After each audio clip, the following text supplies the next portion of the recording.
ஒவ்வொரு கோவிலுக்கும் ஒரு ஒரு பவர் இருக்கு. திருவண்ணாமலைனா அது சூரியன் ஆதிக்கம், திருப்பதினா சந்திரன் ஆதிக்கம், பழனினா செவ்வாய் ஆதிக்கம். இந்த மாதிரி எதற்குனா பழனியில பார்த்தீங்கன்னா செவ்வாயோட கதிர்வீச்சுகள் அதிகமாக இருக்கு.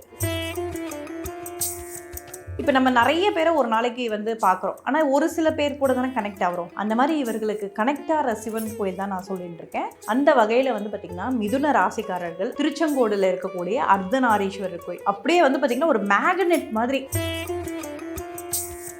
நம்ம பெண்களாக இருந்தாலும் சரி, ஆண்களாக இருந்தாலும் சரி, லக்ன புள்ளியோ சந்திரனோ இது பெண் வீட்டோட கனெக்ட் ஆகும், ஆண் வீட்டோட கனெக்ட் ஆகும். ஒரு ஆண் இருப்பாங்க, அவருக்கு வீட்டிலலாம் குக் பண்ணுவாங்க, அதுக்குன்னு அவங்கள தப்புன்னு சொல்ல முடியுமா? பெண் இருப்பாங்க, வெளியே போய் சம்பாதிக்கிறோம், தப்புன்னு சொல்ல முடியுமா?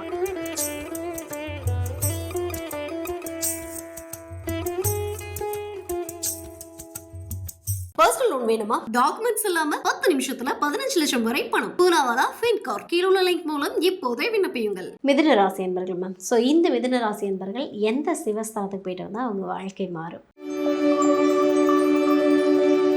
மிதுன ராசிக்காரர்கள் இவர்கள் பார்த்தீங்கன்னா இவங்களுக்கு பார்த்தீங்கன்னா ரொம்ப சீக்கிரமாக அட்ராக்ட் ஆகிறது. இவங்களுக்கு பார்த்திங்கன்னா என்னதான் இருந்தாலும் இவங்க பேசவே வேணாம், கேட்கவே வேணாம். இங்கே போனால் இந்த ஸ்தலத்தில் போகுனா இவங்களுக்கு நல்லாகும், இவங்களுக்கோட பிரச்சனைகள் தீரும் அப்படிங்கிற ஸ்தலங்கள் தான் நம்ம சொல்லிகிட்ருக்கோம். அதாவது நம்ம உடம்புல ஒரு ஆதர்ஷண சக்தி இருக்குது ரவீனா.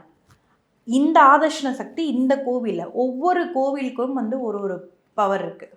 திருவண்ணாமலைனா அது சூரியன் ஆதிக்கம், திருப்பதினா சந்திரன் ஆதிக்கம், பழனினா செவ்வாய் ஆதிக்கம். இந்த மாதிரி எதற்குனா பழனியில் பார்த்தீங்கன்னா செவ்வாயோட கதிர்வீச்சுகள் அதிகமாக இருக்குது. அப்போ அந்த ஸ்தலங்கள் போகும்போது நம்மளோட உடம்புல பார்த்தீங்கன்னா இப்போ நம்ம நிறைய பேரை ஒரு நாளைக்கு பார்க்குறோம், ஆனால் ஒரு சில பேர் கூட தானே கனெக்ட் ஆகிறோம்.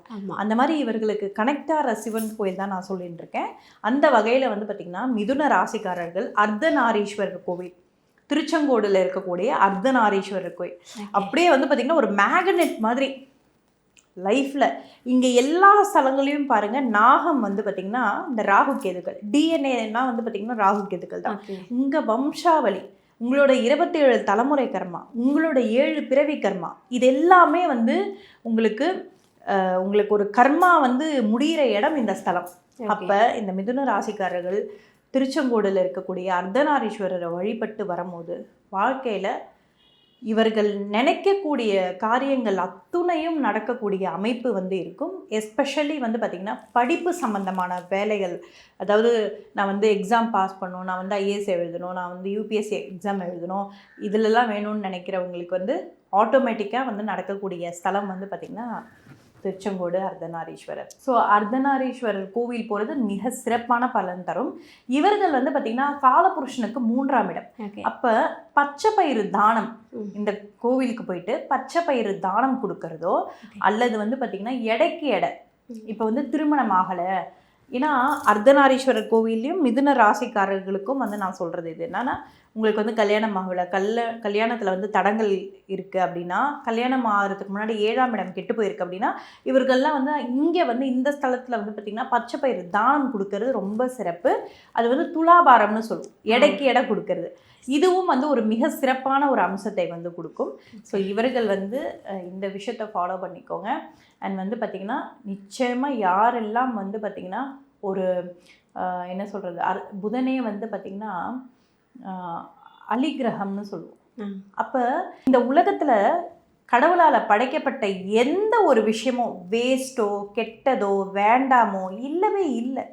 இவங்க ஒரு வகையான பெண்களுக்குன்னா அவர்களுக்கு ஒரு ஆளுமை, ஆண்களுக்குன்னா அவர்களுக்கு ஒரு ஆளுமை, அவர்களுக்கு ஒரு கடமை, அவர்களுக்கு ஒரு இது இருக்குது. அதே மாதிரி தான் இந்த அலிகிரகம்னு சொல்லுவோம், புதன் அலிகிரகம், அவர்களுக்குன்னு ஒரு தனித்தன்மை. ஆணும் பெண்ணும் சேர்ந்து எவ்வளோ ஒரு பெரிய புண்ணியம் பண்ணியிருந்தா இந்த ஒரு பிறவி கிடைக்கும். எல்லாருமே அதை பாவம் பாவம்னு சொல்லிட்டு ஒரு மாதிரி கொண்டு போயிட்டாங்க. பவர் ஒரு பெண் தன்மையும் இருக்குது, ஒரு ஆண் தன்மையும் இருக்குது.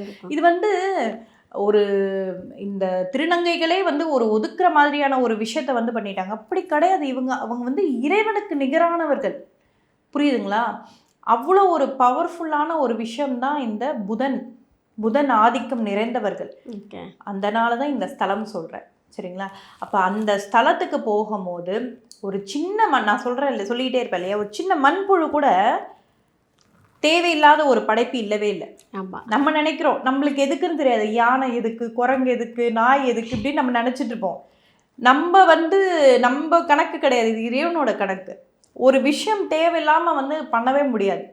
ஓகேங்களா? இந்த நம்ம சொல்லுவோம், இது கொஞ்சம் எலாபரேட்டாக சொன்னால் தான் புரியும் மக்களுக்கு. இப்போ ஒரு வைல்டு அனிமல்ஸ்ன்னு சொல்லுவோம். இந்த நாய்களுக்குள்ளே பார்த்துருக்கீங்களா? அந்தந்த ஏரியாக்குள்ளே இந்த ஏரியா உனக்கு, இந்த ஏரியா எனக்கு, நீ இந்த ஏரியா வராது, நான் அப்போ வைல்டு அனிமல்ஸ்லாம் வரும்போது இந்த நாய்கள் தான் அதை காப்பாற்ற. ஒவ்வொன்றுத்துக்கும் ஒரு ஒரு விஷயம் இருக்குது, படைப்போட ரகசியம் அதுதான்.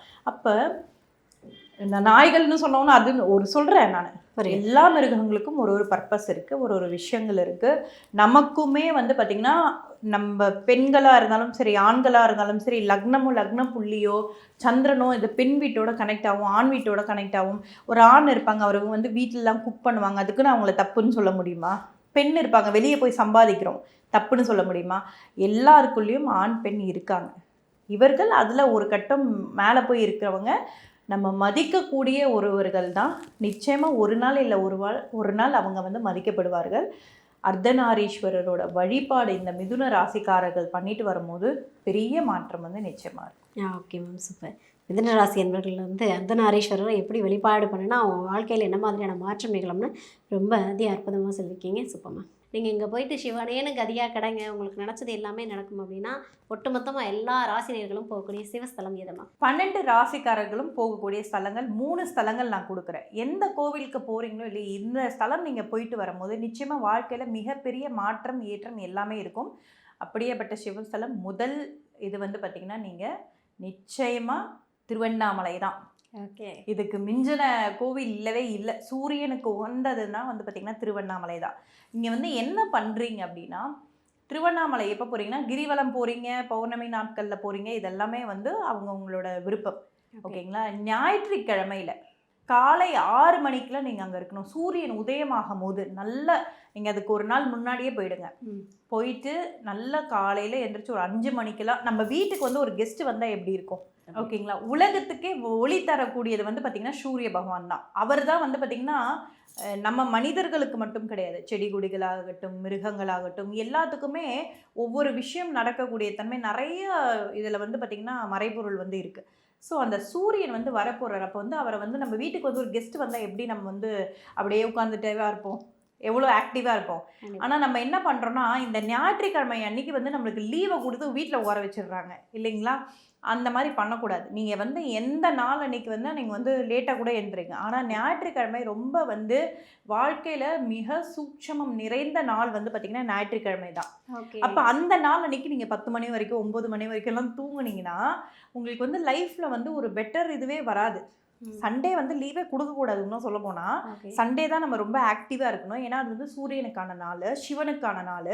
அப்போ சண்டே ஒரு நாள் ஆச்சும் நீங்கள் சீக்கிரமாக எழுந்துச்சு சூரியனுக்கு சூரிய நமஸ்காரம் பண்ணுறதா இருக்கட்டும், நீர் பார்த்திங்கன்னா இது பண்ணுறதா இருக்கட்டும், இதெல்லாம் நீங்கள் பண்ணும்போது வாழ்க்கையில் அதுக்கப்புறமா கூட நீங்கள் தூங்கிக்கோங்க. காலையில் எழுந்துச்சு குளித்து சூரிய நமஸ்காரம் பண்ணிவிட்டு பூஜைகள் எதுனா பண்ணணுன்னா பண்ணிவிட்டு அதுக்கப்புறமா கூட ஒரு 8 மணிக்கு மேலே கூட தூங்கிடுங்க. ஞாயிற்றுக்கிழமை 100% ஆக்டிவாக இருங்க. அதுவும் ஞாயிற்றுக்கிழமை சிவ வழிபாடு ரொம்ப ரொம்ப சிறந்தது. காலையில் ஈவினிங் 6 மணிக்கு போய் பண்ணக்கூடாது, காலையில் பண்ணணும். அந்த மாதிரி திருவண்ணாமலை போகும்போது காலையில் எழுந்திரிச்சு குளித்து நல்லா சூப்பராக இந்த கிரிவலம் வாங்க. ஓகேங்களா? கிரிவலம் திருவண்ணாமலையாரை தரிசிச்சுட்டு வந்தீங்கன்னா வாழ்க்கையில் மிகப்பெரிய மாற்றம் உங்களுக்கு அன்னைக்கு பிள்ளையார் சொல்லி ஸ்டார்ட் ஆகிடுச்சுன்னு அர்த்தம். இதை நீங்கள் பண்ணுறதுக்கு ட்ரை பண்ணி சிலர் இல்லைங்க நாங்கள் போனதே 10 மணி ஆகிடுச்சு, அதுக்கப்புறம் நான் குளிச்சு கிளம்பி இல்லை இங்கேருந்து போகிறதுக்கு டைம் ஆகிடுச்சு, இந்த மாதிரிலாம் எக்ஸ்கியூஸ்லாம் சொல்லவே கூடாது. ஓகேங்களா? இந்த எக்ஸ்கியூஸ் சொல்கிறவங்களுக்கு லைஃப்பில் ஒரு முன்னேற்றம் அப்ஸ் அண்ட் டவுன்ஸ் இருந்துக்கிட்டே இருக்கும். நம்ம முன்னேற்றத்தை நோக்கி மட்டும்தான் போகணும்னா எக்ஸ்கியூஸ் சொல்லவே கூடாது. ஓகேங்களா? அந்த டைமில் அங்கே இருக்கணும்னா அந்த டைமில் அங்கே இருக்கணும். அந்த மாதிரி போய் வழிபட்டு வாங்க, திருவண்ணாமலையாரை பார்த்துட்டு வாங்க. வாழ்க்கையில் உங்களுக்கு ஒரு டேர்னிங் பாயிண்ட் நிச்சயமாக இருக்கும். 2வது ஸ்தலம் ரொம்ப முக்கியமான ஸ்தலம் பார்த்திங்கன்னா அடுத்தது நம்ம கர்மாவை போக்கக்கூடிய இடம் அப்படின்னு பார்த்திங்கன்னா நிச்சயமாக திருநெல்வேலி. பாபநாசம். சரிங்களா? திருநெல்வேலியில் நெல்லையப்பர் காந்திமதி அம்மன் கோவில். இந்த கோவிலும் பார்த்திங்கன்னா ஞாயிற்றுக்கிழமையில் நான் சொன்ன மாதிரியே பார்த்திங்கன்னா வழிபாடு பண்ணுறது. அதுவும் அங்கே இன்னொரு சிறப்பான விஷயம் என்னென்னா, சிவனுக்கான ஒரு அதாவது சூரியனுக்கான தானியம் வந்து பார்த்திங்கன்னா கோதுமை. ஓகே. அந்த கோதுமையில் செய்த பண்டம் வந்து அந்த திருநெல்வேலியில் அது நான் வந்து பரிகாரமாகவே சொல்லுவேன். நான் நிறைய பேர் வந்து அவங்க வாழ்க்கையே சேஞ்ச் ஆயிருக்குன்ட்டு வந்து சொல்லியிருக்காங்க.